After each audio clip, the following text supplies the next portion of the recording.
মা জানে না গত 24 ঘন্টায় তার ছেলেটা কি করছে, বাবা জানে না গত 24 ঘন্টায় তার ছেলেটা কোত্থেকে গেছে, কোথায় কি করছে, বাপের খবরও নেই।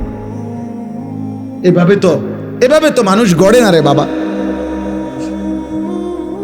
এভাবে গড়ে না।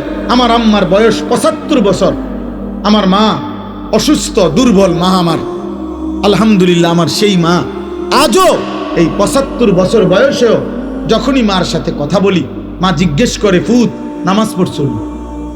এখনো জিজ্ঞাসা করে, এখনো জিজ্ঞেস করে। আমার পড়ালেখার পুরো জীবন আমার মনে আছে, আমার বাবা, আমার মা, আমার বড় ভাই আমার দিকে পুরাপুরি নজর রাখছে। আমি একবারের চুল 3 বার কাটাইছে, শুধু সামান্য 19-20 হয়েছে। আমার জীবনে কোনোদিন একটা এমব্রয়ডারি পাঞ্জাবি পরতে দেয় নাই, আমার জীবনে কোনোদিন একটা রঙিন টুপি আমি জীবনে কোনোদিন পরি নাই। তাইলে বাপ জীবনে কেউ ধরে রাখতে হয়, মানুষ বানাইতে হইলে। আর শুধু উপার্জন করবে, টাকা রোজগার করবে, এটার জন্য কেউ ধরে রাখতে হয় না। তার পেরেশানি, কারণ তার টাকা দরকার, যখন সে একটা না একটা কর্ম করে। হালাল হারাম বুঝি না, তার দরকার হলো টাকা। টাকা রোজগার করার জন্য মানুষ, তখন আর এটা সহজ, এটার জন্য এত টেনশন করতে হয় না।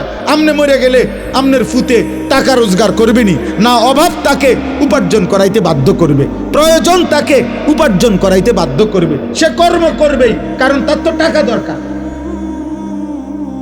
এটা তো সহজ বিষয়, এটার জন্য এত কিছু লাগে না। কিন্তু মানুষ বানাইতে হইলে, চরিত্রবান বানাইতে হইলে, উত্তম আখলাকওয়ালা বানাইতে হইলে, আখিরাতের মুক্তির জন্য বানাইতে হইলে ধরে রাখতে হয়, টেনে ধরতে হয়, দিন শিখাইতে হয়, আখিরাত শিখাইতে হয়, জোর করে নামাজ পড়াইতে হয়। এই জন্য আমরা কিতাবের মধ্যে পড়ছি যে মনের চাহিদা, মানুষের মনের চাহিদা ওই বাচ্চার মতো, যেই বাচ্চা মায়ের বুকে দুধ পান করে। কথাটা খেয়াল করেন, অর্থাৎ বাচ্চা যেটা দুধ পান করে মায়ের, 2 বছর পূর্ণ হইলে মহিলারা যেই কোনো বাচ্চাকে জোর করে দুধ ছাড়ায়।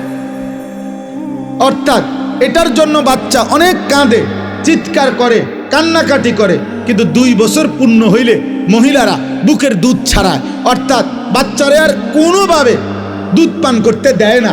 এটা যদি 2 দিন, 5 দিন, 15 দিন মহিলা জোর করে যদি চেষ্টা না করে, এই বাচ্চা কিতাবে লিখছে, এই বাচ্চা 12 বছরও যদি হয়ে যায়, মহিলা যদি জোর না করে তার দুধ না ছাড়ায়,